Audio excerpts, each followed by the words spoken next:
Before we dive into today's episode, I want to sit with a question that we don't ask enough. Who is shaping the image of Africa and who should be? For so long, our stories were filtered through lenses that never belonged to us. Our culture was misunderstood, our beauty was minimized, and our creativity was boxed into cliches. Like Africa being reduced to huts and safaris, dark skin being labeled unprofessional, or our traditional clothes being treated as costumes instead of couture, or our languages being silenced or mocked, and our innovations being ignored until someone outside the continent repackaged them. But today's guest is part of a new generation changing that narrative with intention, depth, and artistry. Her name is Isha, the creator of Afrique Noire magazine, a platform with over 61,000 people watching, listening, and learning from how she represents the continent. But what she's building is more than a magazine. It's a cultural archive, a love letter, a mirror for Africans everywhere who've been wanting to see themselves reflected with dignity, luxury, and truth. Afrique Noire blends fashion, poetry, identity, and storytelling, not just to showcase Africa, but to redefine how Africa is imagined. And in this conversation, we trace her journey, the roots that shaped her, the moment she realized our narratives were being mishandled, the challenges she fought through to build this platform, and the vision she has for African storytelling moving forward. So, let's get into it. This is They Lied About Africa, and I'm your host, Ndoumbe, and today we're sitting down with Isha, a woman who isn't just telling Africa's story, she's restoring it. All right, so so many of us in the diaspora growing up feeling in between, connected to our culture, but also shaped by places that we don't fully understand us. And a lot of the work we create later in life comes from trying to make sense of that dual identity. So with that in mind, before Afrique Noire ever existed, who were you and what parts of your upbringing or identity shaped the way you see the continent and the responsibility you feel to tell African stories today? Was there a career path you were pursuing prior to creating Afrique Noire, and how did you get to where you are now? That's an amazing question. I always get asked this question, and it's an interesting story because prior to finding out what my passion was and figuring out what I wanted to do, I really wanted to be a lawyer. And that was the path that I was going down. I grew up wanting to be a lawyer because it was the only thing that I could think of that would allow me to, one, still be in like human rights, because that was like really my passion, human rights specifically in Africa, to be more on point was my passion. I wanted to work in Africa. I knew that was a passion of mine. So I think from a very young age, I knew that's where I wanted to be, and I wanted to be in that space. It was just a matter of how. Growing up in an immigrant household, I immigrated here when I was young. My family, my parents immigrated here at a later age in life. So they were very much pushing me toward, being a lawyer or a doctor. Right. Those were kind of the two things that were put in my path. Exactly. So I think for me, it was more like, how do I find something that I can do that will make my parents happy, and then also find something that will make me happy. So I was like, okay, I will be a lawyer. That was kind of what I decided. Obviously, that didn't happen, thankfully. And that was an unraveling in of itself. It was around COVID when I graduated college. Right, And I see. I started having more of those conversations. And I think COVID really allowed a lot of us to have those conversations about what we were doing, what we were pursuing, and why. And I realized my why was not authentic. My why was not genuine. I was doing things that I thought I had to do rather than really sitting and figuring out what it is that I wanted to do. So thankfully, I had people in my life that pushed me toward figuring out what that thing was that I wanted to do, and what spaces existed for me to really explore outside of just law. And I was able to do that before committing to something that I really did not want to do. Yeah.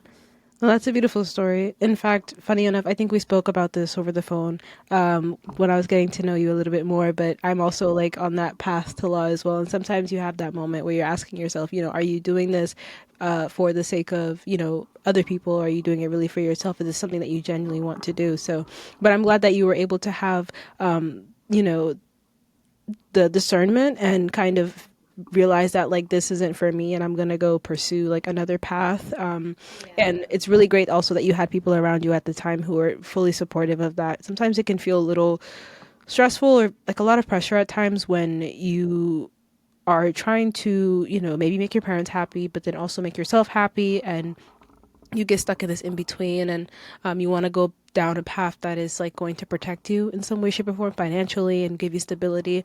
But I feel like not a lot of people talk about unconventional career paths, so it makes that Yeah. time feel very isolating and things of that sort. So Yeah. the fact that you had people around you who were willing to push you towards that direction and help you realize, that there are so many ways to get to your goal or to get to your passion, that's something to be really grateful for. Yeah, Yeah. absolutely. And I think it was also, this idea that I had to do it right away, right? Like I had Mm, to go to law school right away. It was almost this like pressure. And that's not to say that maybe later on down the line I won't go to law school, but I want it to come from a place of, oh, this is something that I really want to do because it aligns with my soul's purpose, right. rather than Right. this is something that I'm doing because I'm scared that there's nothing else out there for me, or I'm scared and I need to make money, or I want the title of, being a lawyer. A lot of that is Mm, also very ego based, and I can totally recognize that in me. And that's not the case for everyone, but I right. mean, that's just how I was conditioned. So if I do go to law school, which it might happen, I want it to very much come from a place of ease and not feel like, oh my gosh, is this what I Exactly. want to do? Is this not what I want to do? Like, I want it Yeah. to feel like the right decision. So, yeah. Yeah. No, definitely. And law school is one of those things that you have to really take your time before jumping right into, like I mentioned again, law school is one of those conventional career paths, but unconventional career paths aren't spoken about as much. So you feel like Yeah. you have to just jump into going straight to law school, which I almost did, right? But I had to take the time to also ask myself my why, hence why I pivoted over to the podcast, hence why you pivoted over to what you're doing now. Because it's a financial commitment and it's a time commitment, and it is not Yeah. easy, and it's 3 years of your life, and you really have to Yeah. ask yourself if you're willing to do that now or later, which is why, like gap years are so important. So I'm glad that Yeah. you're taking the time to figure that out. And I think like because you took the time to really figure that out, when you do, if you do go to law school, it's going to feel more intentional, and it's going to help you because law school is hard. But I feel like what helps with the difficulty of it is knowing your why and the passion, the fact that you took the time to figure out what it was that you were passionate about and why you're here. It's going to make those days that you don't want to get up out of bed to go to class worth it. It's going to be your why. There's probably basketball players who are making millions of dollars right now, but do you think they're going to wake up every single day 5 a.m. to go to training? No, but they're going to do it anyways because they're passionate about it, right? So I think it's just one of those things. But yeah, no, that's amazing.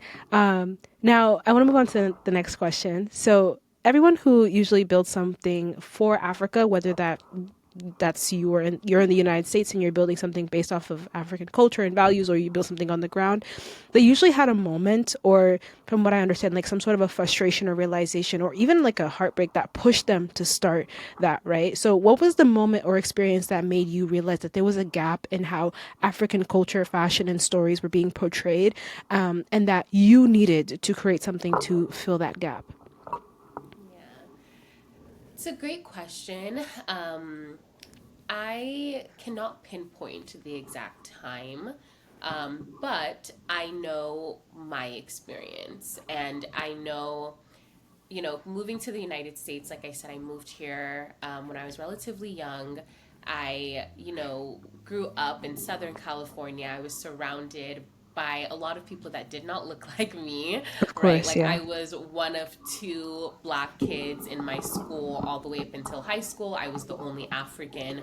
Um, and that was in a small space, but then you Mm-hmm. think about it more globally, and you think about it even in the United States. Like I was not seeing people that looked like me represented anywhere in the media, right? Yeah. And when people did speak about Africa, it was about poverty, it was about war, it was about slavery. Exactly. And I witnessed this and I experienced it in school. Like whenever we talked about Africa, it was like, watch this, and we were watching Yeah. Roots, for example, and it was depicting, slavery, which, yes, of course, it's a part of our history, but Most definitely. I also know how important it is, how conditioning is important when you're in school and what you experience and what you hear and what you learn. And I Mm-hmm. think even for me, granted, I was born in the Gambia, I lived, in Gambia. So even coming to the US, I still knew what my experience was and I still knew what home felt like. Yeah, But even going through middle school and high school, it was like,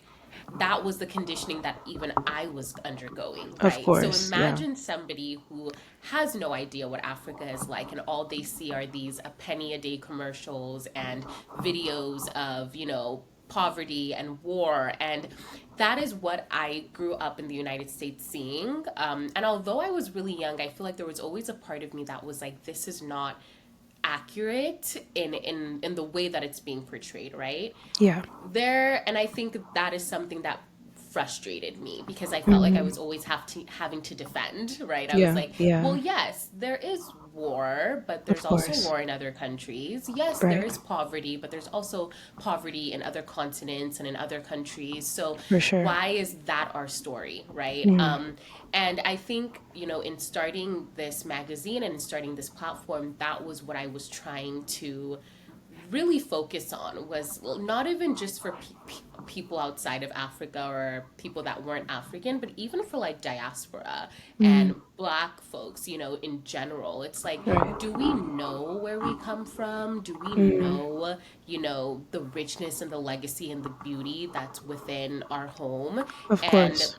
if we don't, can we learn it and can we start Mm-hmm. having more pride about where we Mm-hmm. come from? Because I Mm-hmm. think that sense of pride can really help shape the way that we view ourselves as well, right? Yeah. Living in a nation, whether you live in the US or, in Europe or Canada, like wherever you live, like blackness is always perceived a certain way. Being Of African is always course. perceived a certain way. So that was, I think, my why, was like, how do I create a space where someone that either doesn't know anything about Africa or somebody who's disconnected from their roots because of so many things that have happened, not to their own fault, how can they reconnect and have a sense of pride when they think about Mm. Africa?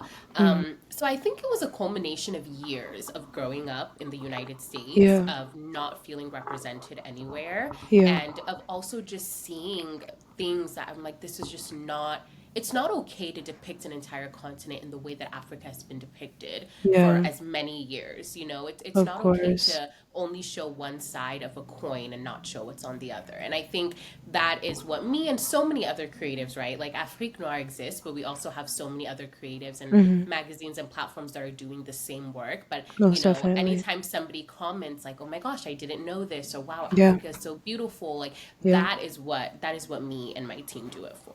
Yeah. Yeah. No, I love everything you said. I feel like I can relate to that on a whole nother level too. Africa is not a monolith, right? And even myself, I grew up in a small town in Massachusetts that wasn't diverse at all. It wasn't until like the third, fourth grade where I saw like another black girl in like my entire school. So it was hard growing up, but it was just more like it felt normal. Like it kind of became my normal. And yeah, even the things I was fed about Africa. If we talked about Africa, I actually have an episode coming out on this week. But if we talk about Africa, we talk about it from the context of, like you said, at least within the United States context, like slavery, Jim Crow, civil rights era. Or if you talk about it, you know, and like about the continent itself, maybe you talk about Egypt for like, a couple of weeks, but there's not much talk spoken about, Africa in general. And I think that's like become detrimental. You get conditioned to believe that Africa is this monolith. You get conditioned to believe that these commercials that you see being depicted of a kid who has their clothes ripped and they're covered in dust and they're crying, like every single person is basically living that kind of life in Africa, and that is completely untrue, and it's damaging, right? Because it's like saying that the United States is completely perfect. No, we have homeless people. We have people who are going through a lot of things. And we have the same thing is happening back home, where we have areas that are very developed and we have also areas that are very underdeveloped. So I think it's so important that like you were able to recognize that. It took me a while myself. I think when I went back, so I was born in the United States, but when I went back home for the first time, I was like 10, I believe. And I was like, whoa, like I don't know what I was expecting. I don't know if I was expecting to see a lion as soon as I got off the plane, but like I was like, Africa is not like, I've heard it spoken about in school, and that really stuck with me growing up. Even though I went there for like 30 days my first time, I really wanted to go back. I was so connected to it, and I was just like realizing the discrepancies that existed between what I was told and what I was seeing. And I think after some time, I was like getting really frustrated myself too. And I think that's what led me to create this podcast. It's literally called They Lied About Africa. Like, Yeah, no, you know? I love the podcast name. Yeah. And I oftentimes I say, because I think this is a conversation that, whenever I'm on a podcast, I get asked a lot. And I think something that can be said is that we're not trying to erase that, right? Like, we're not trying to say Africa isn't stricken by war Oh, yeah, and because there's issues on the poverty. ground. Okay, there Yeah. is absolutely. Another conversation can be had about where did that stem from and Yeah, who is absolutely. to blame and where are we, about that. That's another conversation. Mm, But I think the beauty in what we explore in noir is that, despite a lot of these things, creatives are still creating, like yeah. there are people who are still creating despite that, and there's still beauty to be found. And I Hmm. think art is so nuanced, right? And I don't Yes, necessarily feel like art means pretty and shiny and I agree. or even the term beauty. I think it's Hmm. nuanced, I think it's subjective, and Mm, I feel like a lot of the creatives that we work with, they find a way to create through their soul, and it tells absolutely. a story. And we're huge about storytelling because we think Yes. that every artist and every creative have a different lived experience, right? Hmm. Africa is a huge continent. It's a Yes, huge it is. continent. And, I think sometimes even when, we just say Africa, Africa, Africa, I'm like, yes, but, there's so many different lived experiences in each country, or even in one country, people have Yeah. different lived experiences. Yeah.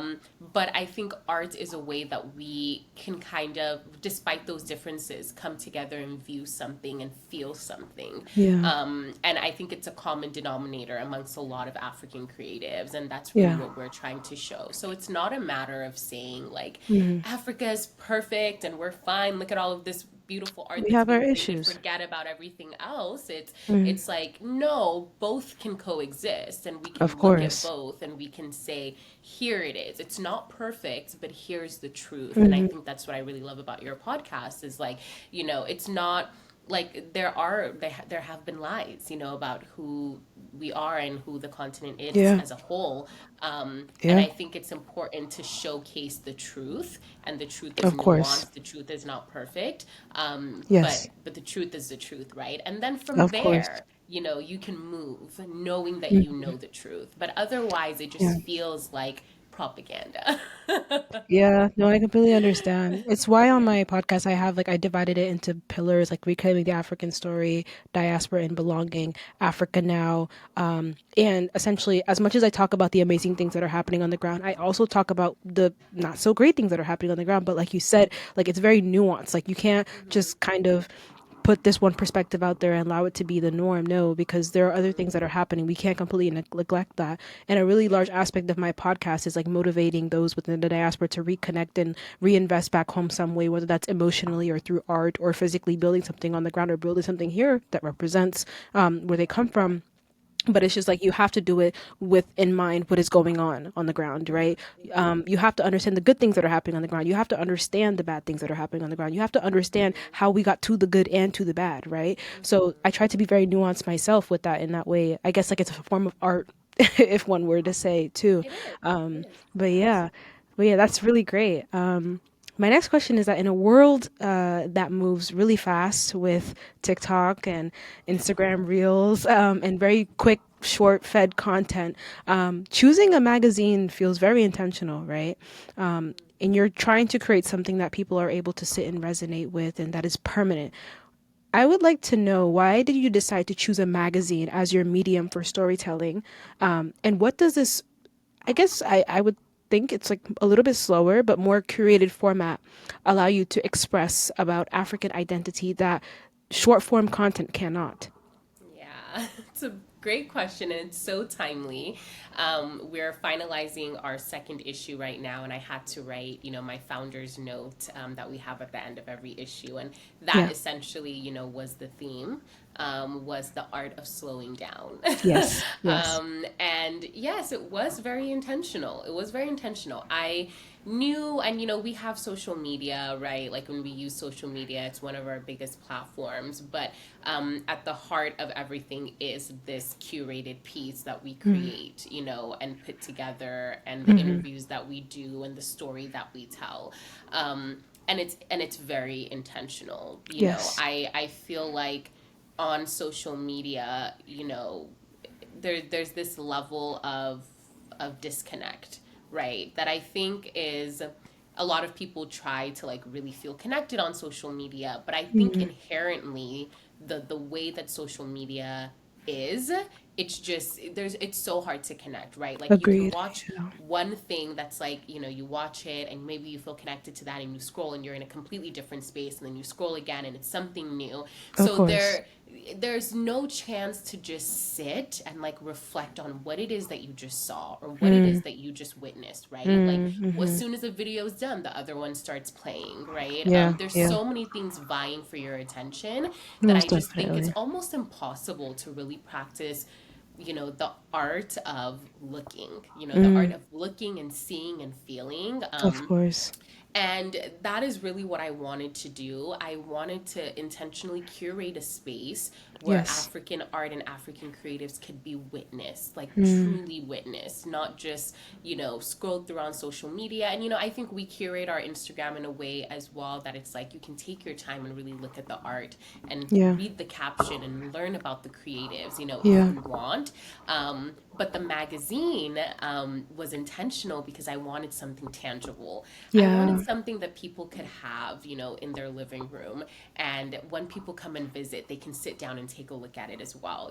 I wanted Of something that course. somebody could sit down and really look through and sit with it and read it again. And nothing else is like scrambling for your attention. It's just Hmm. this thing that you're looking at and this experience that you're having in this moment.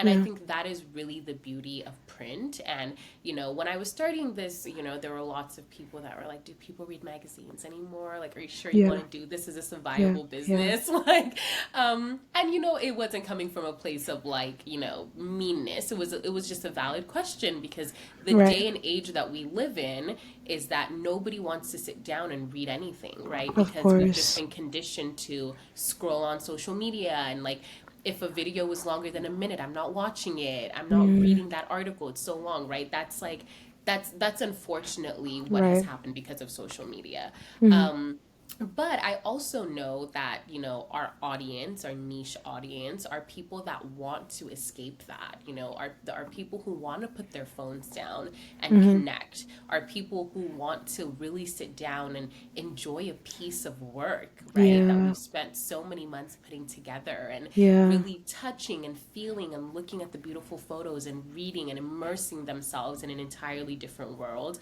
that's not Yeah. on their screens. Exactly. So to be completely honest, our magazine is not for everybody. I would hope that everybody would want to, have that experience, Hmm. but I also know that the people that want to have that experience are the people that really appreciate art and appreciate the art of holding Hmm. something tangible and experiencing that. Yeah. And that's who, we create for. So yes, it was intentional. Yes, we're going to continue to make print magazines.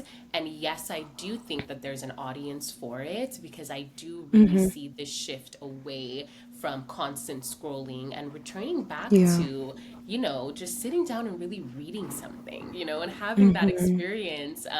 And, we try to make our magazine as entertaining as possible. It's great. Yeah. So, yeah, it was very intentional. And we hope that, we can continue to do that. And there are people who really want to experience that. Yeah. Yeah. No, that's beautiful. And I commend you from being so brave enough to walk away from constantly adhering to the societal norm of what society is deemed acceptable for the sake of like your business, right? I Yeah. think it's so important to do your own lane, and I think you will get your audience from that. And I completely agree. I was on TikTok this morning for 30 minutes. I cannot tell you a single video I watched, to be honest with Exactly. you, right? Yeah. But it's so important that we start incorporating in our life in a way like being able to sit down and consume long form content and deeply analyze and critically think, and allowing that to also just fuel our next source of information, Yeah. and to allow us to be on this cycle of like not only consuming information and letting it slide, but simply being able to sit with it and understand it and resonate with it in a way. So I really commend you for that, and it's so cool that it's like in the perspective of Africa as well. And I'm excited. I'll be one of your first customers. Okay, I'm gonna have that in my coffee table, Yes. and I think that's beautiful. And like I said, I commend you for like wanting to pivot away from that conditional path everyone's going down with social media nowadays. And at the same time, you're starting a little bit of a movement. You're trying to tell people, even if there's going to be people who it's not for, they might still be Yeah. interested and still gravitate towards it, and that could start Absolutely. something, you know. Yeah, So yeah, yeah, I'm really absolutely. glad. I want the return to print movement. I think I've Yes. been advocating it for for a long time. I Yeah. think just there's something to be said about being able to sit down, pick up a book, and just read it and Most immerse yourself. definitely. And I grew up reading. I mean, I also grew up with very strict parents who didn't let me watch TV, so I didn't have any other choice. Yeah. But I grew up reading, and the best memories that I have are being immersed in a book, and, Hmm. the stories that my mind would create and the places that my I mind would love take that. me just through words, right? Yeah. Yeah. And I just think that there is something to be said about being able to sit down and just immerse yourself in a different world. And that is Hmm. really what we aim to curate with Afrique Noire magazine is, sitting down and opening it up and just immersing yourself in the craft and the art of African creatives, Hmm. and the beautiful photos, of course, and then Right. reading about their stories and, reading the interviews and just like going to a different place. And I think that is what we're trying to advocate for. There is a little bit of advocacy in there as well Of of just, course. Of course. in Yeah. a world that's so digital focused and in a world Hmm. where everything is just like this and people are producing and everyone's trying to Right. get your attention. It's like, how do you step away from that and bring your attention to something else and let Hmm. it sit there and let it rest there? And I think it's hard. It is hard. I remember when I was trying to digitally detox, and this is coming from someone who could. I used to read like 500-page books in one day, and I would not stop, and I would just like go hours. And TikTok happened, and social media happened. And I Of remember the first course. time I was trying to read a book. I think it was like 300 and something pages, and I kept itching to grab for my phone. And I Mm. was like, what is this? And I've Yeah. noticed that it's like now I have to intentionally force myself. I have a Kindle now, but I have to intentionally force myself to like sit and read, right? Like it's harder. And I just think about, the future generations, and I think about our kids and their kids, and it's like, are we not going to have people that read anymore, that like sit down and Yeah. actually read books? And Yeah. For because sure. everything is so online and everything is so digital and everything is so fast, and people want to Hmm. learn things in 30 seconds, right? Yeah. Yeah. So that is also part of the movement that my No, I team and love I it. are on, is just, Yeah. going back to that, because I think it's important, and I think there's something to be said about having that experience, For sure. versus just being online. Yeah. Yeah. No, I love that. I think like for me personally, like I growing up, like I saw reading as more of a punishment, if anything. Like, oh, you're on your phone, here's a book, you know? And I kind of always conditioned reading or just like sitting through long form content or being educated in any way, shape, or form as like something so boring and so long. But then I went to university, of course, and started studying things that I was passionate about and I wanted to Yeah. learn more about it in any way that I could. But even with social media, it was a little difficult because I kept finding myself like wanting to also like reach for my phone every 5 minutes. But after I graduated in May, I was like, I need to get on reading books because Yeah. like I have so many good like I have like skills that I really want to develop essentially, especially like speaking and like comprehension and analytical skills, especially critical thinking skills. And I just started picking up like books and I literally read through like a trilogy in the summer, like a fantasy. And you know how Yeah, thick amazing.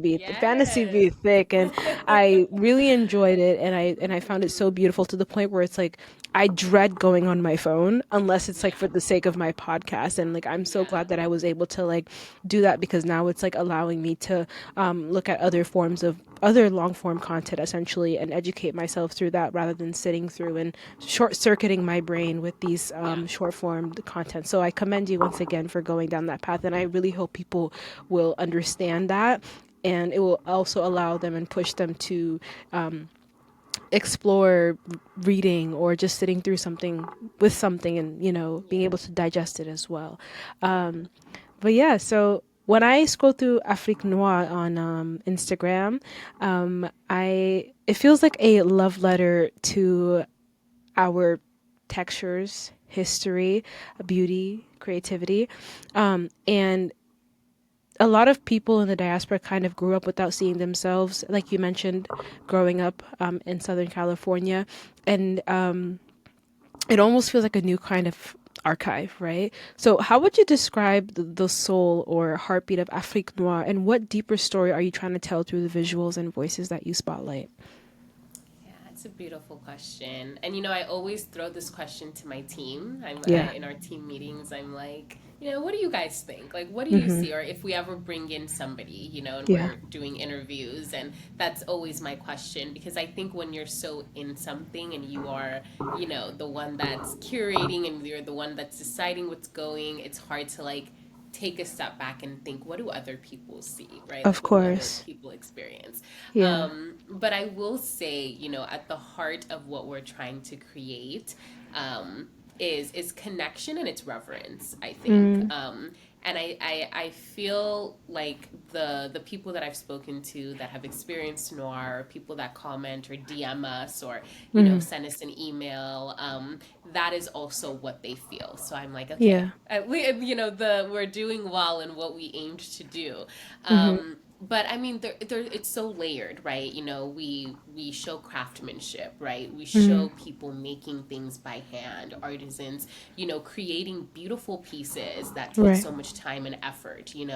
A huge part of our ethos is also sustainability.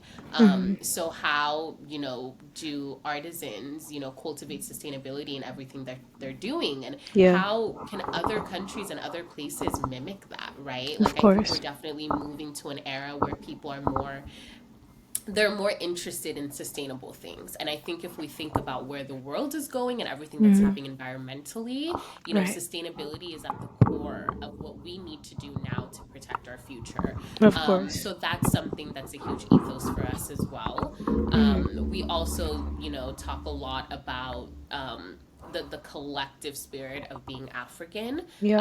So Mm-hmm. if people come on the page, whether they're African or whether they're not African, or if they're diaspora that feel far removed from, Mm. Africa, there's still the sense of seeing yourself, right? Like seeing yourself represented Of in course. Yeah. different ways. So I think there's many layers, but I will say at the heart of it, I think it is reverence of the Mm-hmm. beauty of our culture and the beauty of our people. Mm-hmm.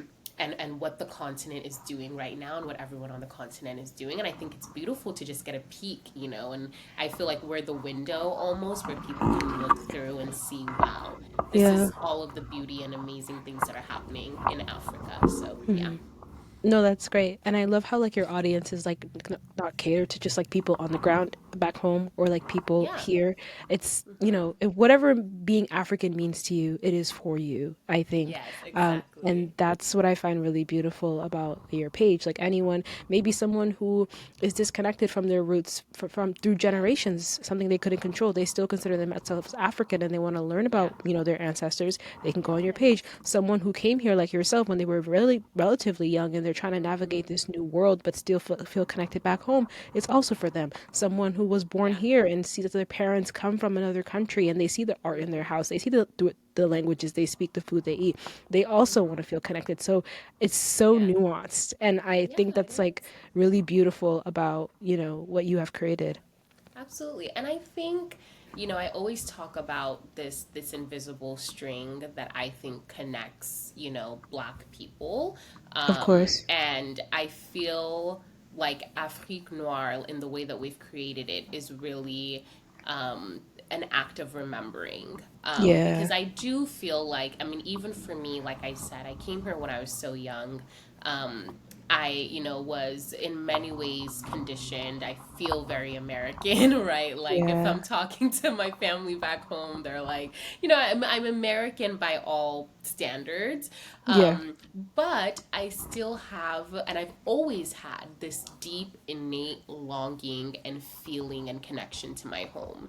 Hmm. And it's hard to put it into words, right? And I think a lot of people that I've spoken to, whether they were born here, whether they were not born here, whether they're, are their ancestors were slaves and, their families have been here for hundreds of years, Hmm. um, there is always this invisible string that I feel like connects all of us, and I Most think we're definitely. seeing that play out now in a Hmm. way that's like, okay, it can't be ignored, where you Yeah. have African Americans going back to Africa, right? Hmm. And I know a lot of people make fun of it or they think it's like It's funny, but beautiful. I think it's so beautiful, and like I am so here for it, and it's Yeah. not, there's, I know there's diaspora wars and all of the things. I don't pay attention to Unfortunately. any of that because I think it's just stupid. I It's think it's the most stupid distracting. thing It ever. has Like no, it's such a dense, like, ugh, it is. yeah. I don't even pay any attention to it. Yeah.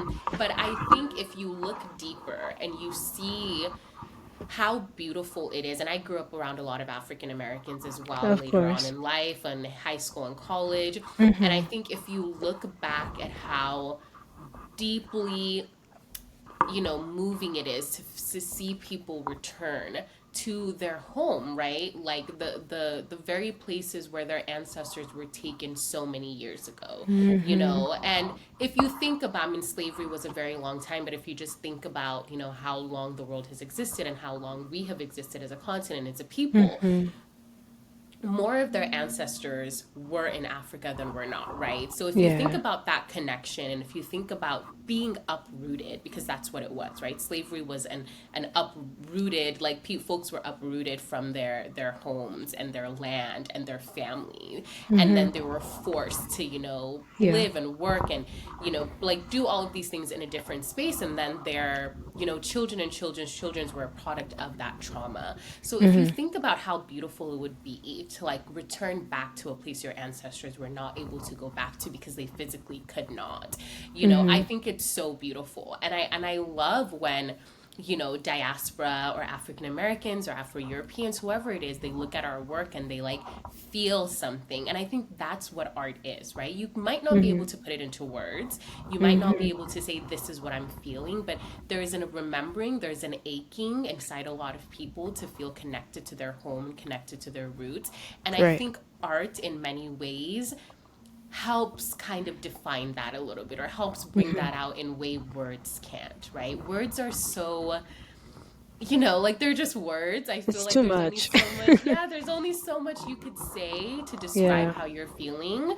But my hope is that, like, in seeing other creatives, use art to tell the stories of their souls, other Hmm. people can also feel that, and Yeah.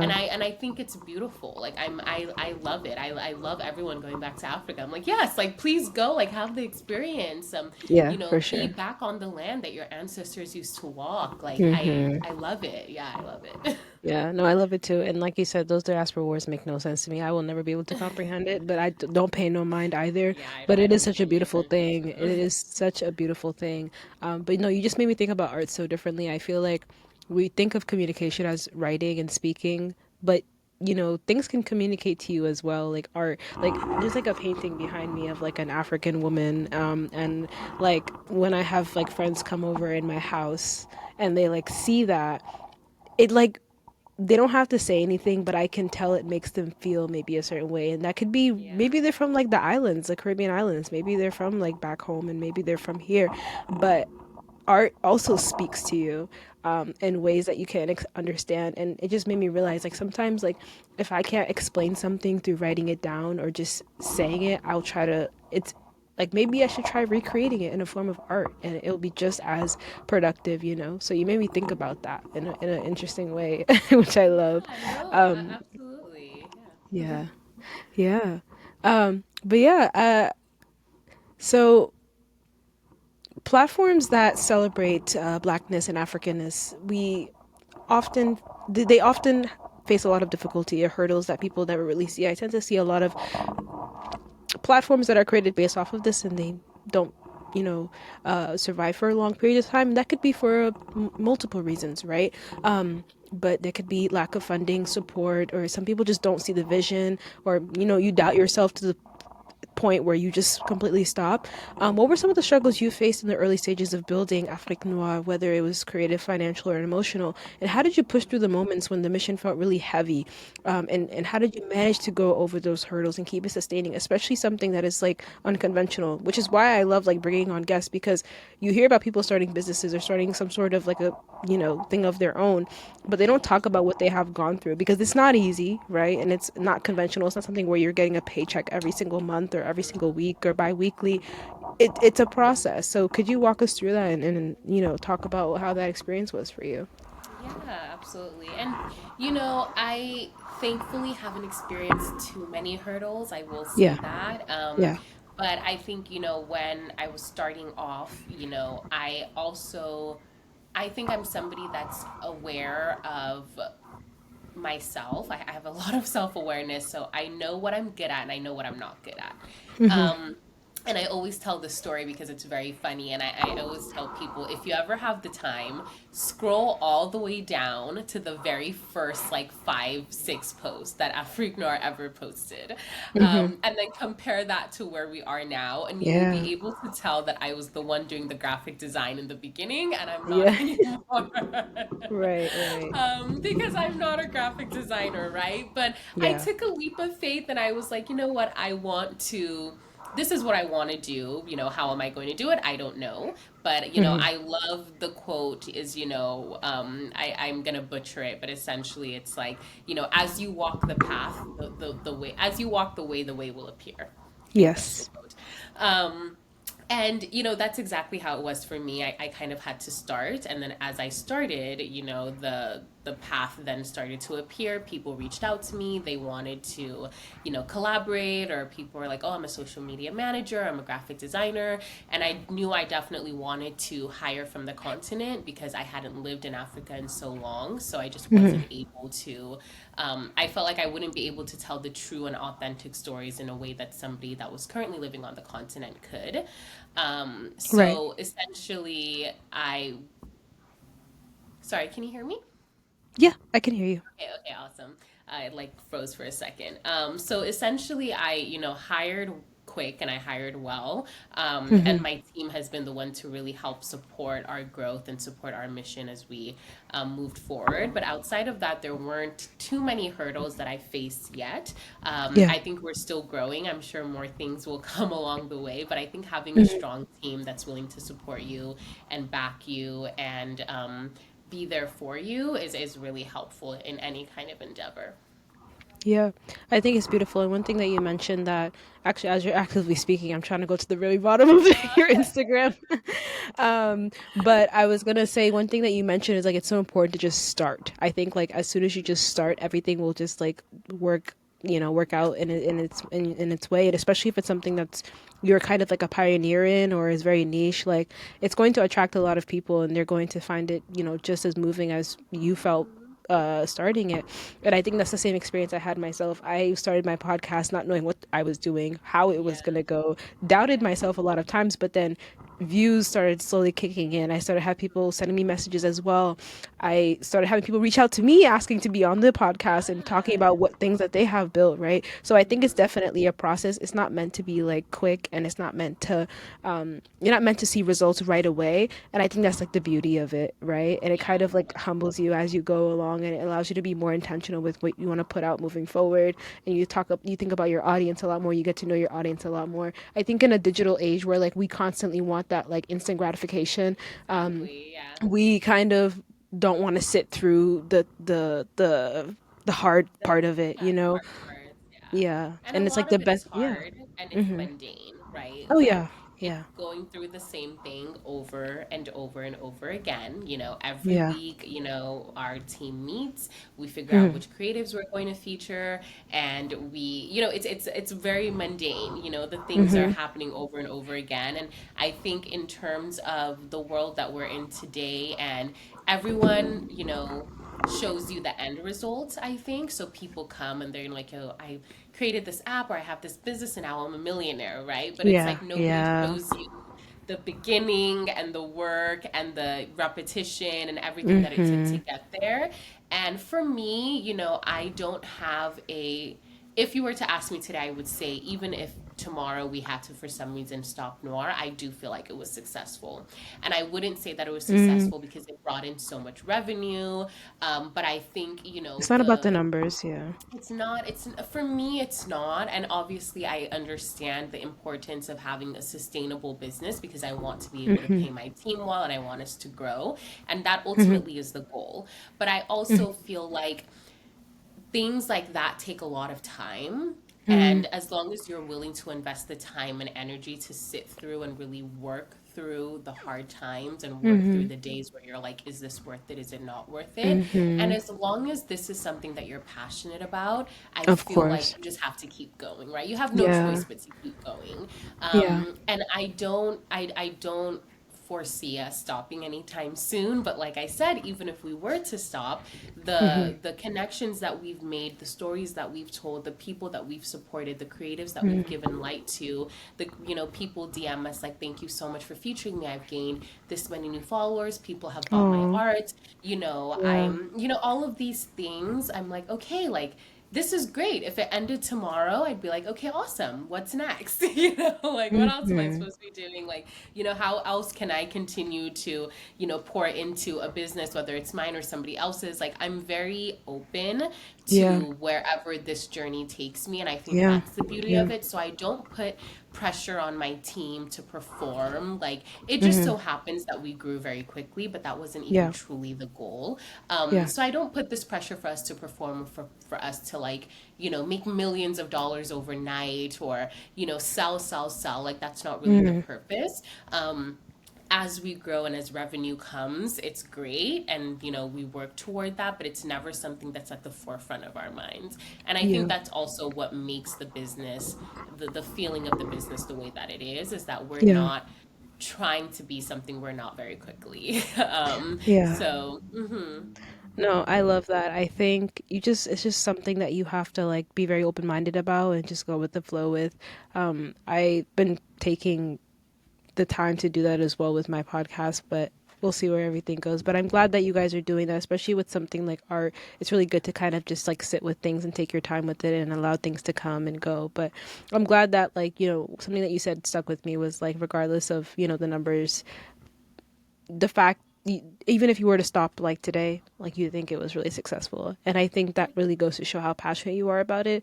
And I know that even if it was to stop, like you would do something just as impactful for the continent in another context, right? That passion is really important and really rare to find, especially in a world that everything seems so performative and people are doing things for their own gain and benefit. It's really refreshing to see that. So I, like I said a million times, but I commend you for that as well. Thank you. Now, for a lot of people in the diaspora, and myself included, when we see a platform that finally represents us, it feels grounding. It's like you find something that we didn't know was like missing from a part of us.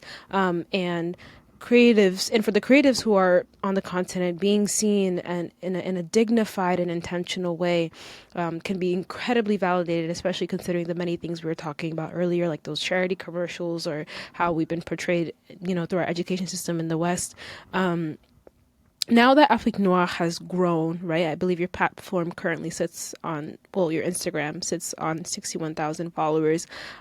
What impact do you feel it has created on African creatives, the diaspora, or even on your own understanding of African identity?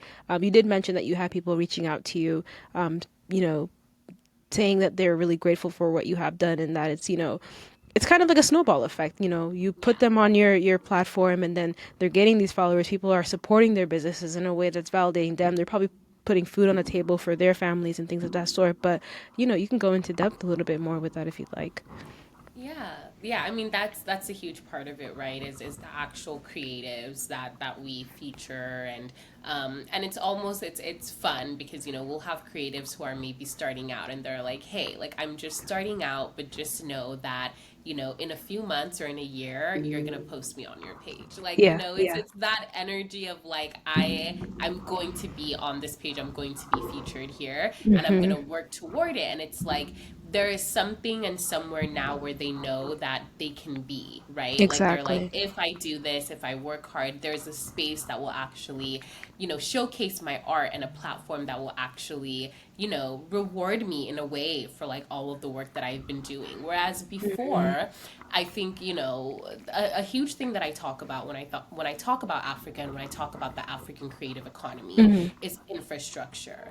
Yeah. In the United States and in the West, there's a lot of infrastructure for creatives, Mm-hmm. right? If you're a model, you can be on the cover of these magazines. You can like there's infrastructure that can help you be where you want to be in your creative Of field. course. If Yeah. you're an actor, it's the same way. If you're a photographer, um, if you're a singer, right? And it's almost like even now in Africa, when we have artists and we have creatives, the infrastructure that they're trying to build on is Western infrastructure, right? Like they want to go to the Grammys, they want to go to, be featured in Vogue, like things like that. Yeah. Yeah. Yeah. Yeah. So my idea and my creation of noir is really, and that's why when I say I'm not really pressed about us Mm. making it tomorrow, is because this Yeah. is it's a long game for me. Yeah. Yeah. It's about creating long-term infrastructure. Yeah. Vogue didn't become Vogue overnight, right? You Of become course. you Yeah. become infrastructure over years and years Mm-hmm. of Mm-hmm. creating the space and uplifting the creatives and the artists that Yeah. deserve to be there. Yeah. And I want, African creatives in the way that they're saying now, like, I want to be featured in noir. Like, I want to, because they know that there's infrastructure here for them. There's a space Exactly. for them to Yep. be shown and spotlighted and seen. Mm-hmm. And I don't think every single African creative should be vying to be in a Western platform. Like, why do we not have our own platform that's Yeah. dedicated to African creatives? And I've heard people Thank talk you. about it, like, why don't we have the African Grammys, or why don't we have, and I'm only saying this in relation to the Grammys. It should not be called the Grammys or the African Grammys, right? It should be called something else. No, But I like, understand. Yeah.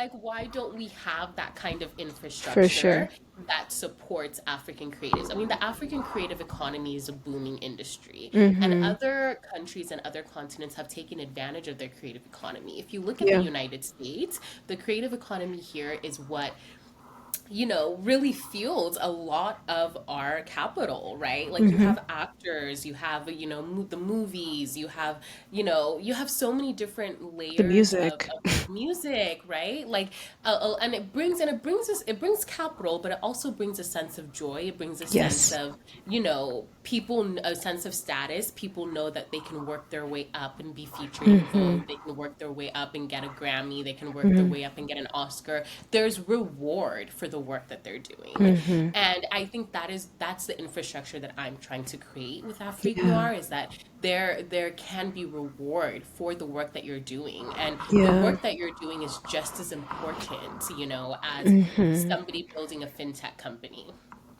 Like, I'm sorry, as you can see, I'm not anti-STEM, but I definitely feel like, the push has always been,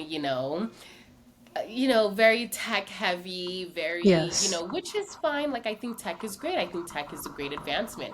Do Mm-hmm. I think that, Africans should just be focused on artificial intelligence now? I don't, right? Like, Mm-mm. I do feel like, and it's always this conversation about a return to tangible things. Like, Of course. art is something that's tangible. Art is something that actually affects people in a way that Mm-hmm. ChatGPT doesn't affect people. Mm-hmm. Um, so Tell how me do about we it. start creating space and Yeah. infrastructure Mm-hmm. for people that are doing the things that move a nation, right? Most People that are definitely. telling stories, people that are creating beautiful things, even in just fashion or design or photography or art. So that is my focus, and that is what we focus on, with Noir, and everything that we're creating and things that will come out later are all a part of that vision of creating infrastructure that will Mm-hmm. uphold creatives and something for them to look forward to, so they know that their art is not just lost lost or in vain, right? Yeah. Like there are platforms and there are people who want to see the art that you're creating, so keep creating it.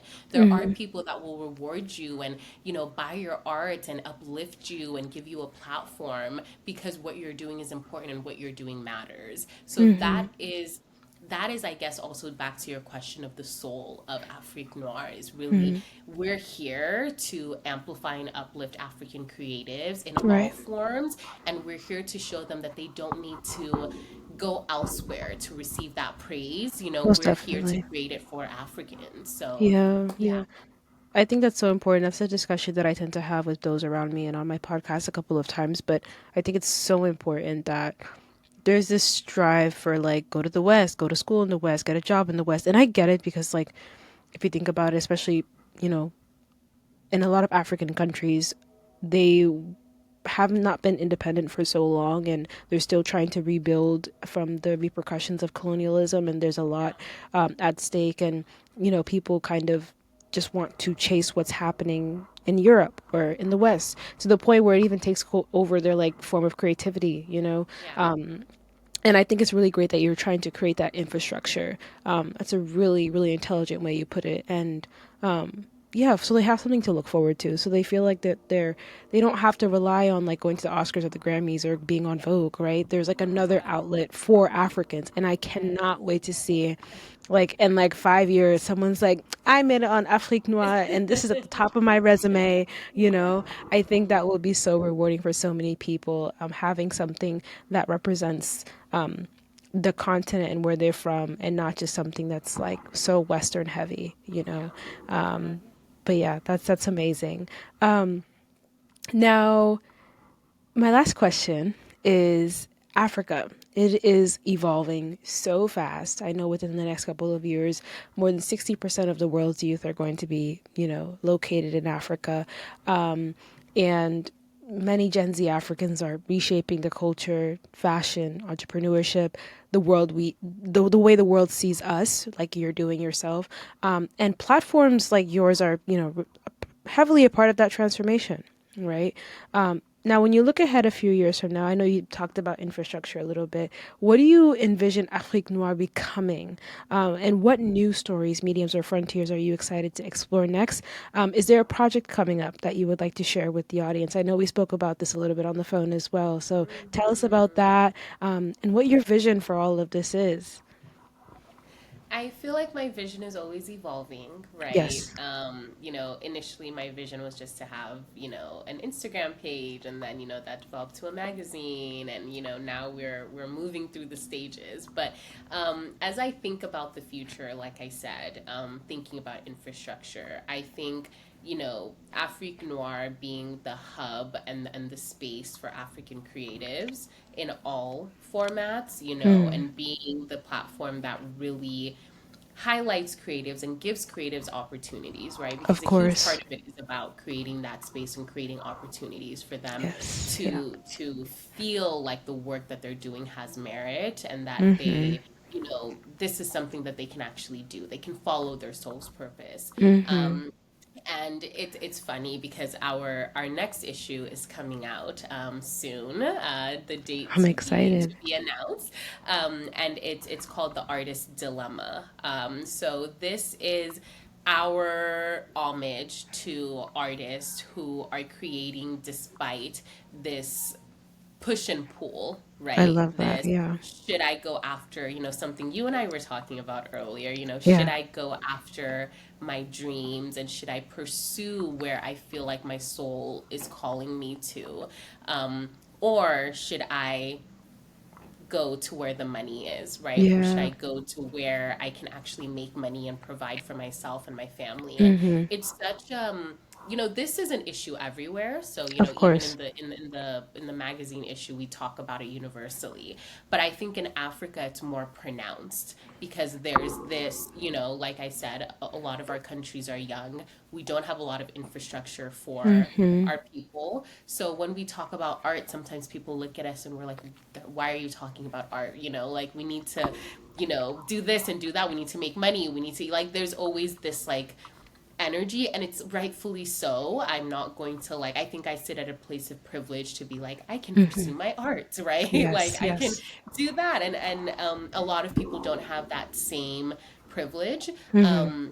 So when we think about, the artist dilemma, and, you'll explore it in the issue when you receive it, it's this idea of how can we give artists the platform, and how can we support art globally, and Yeah, that also looks like in policy, yeah, right? Like if you think about the United States, there's lots of policy around creatives, of right? And course, yeah. there's and I want the same thing for, Africa, and I want the same thing for African countries, is how do we embed creativity into the very Mm-hmm. fabric of, our policies and the work that we're doing.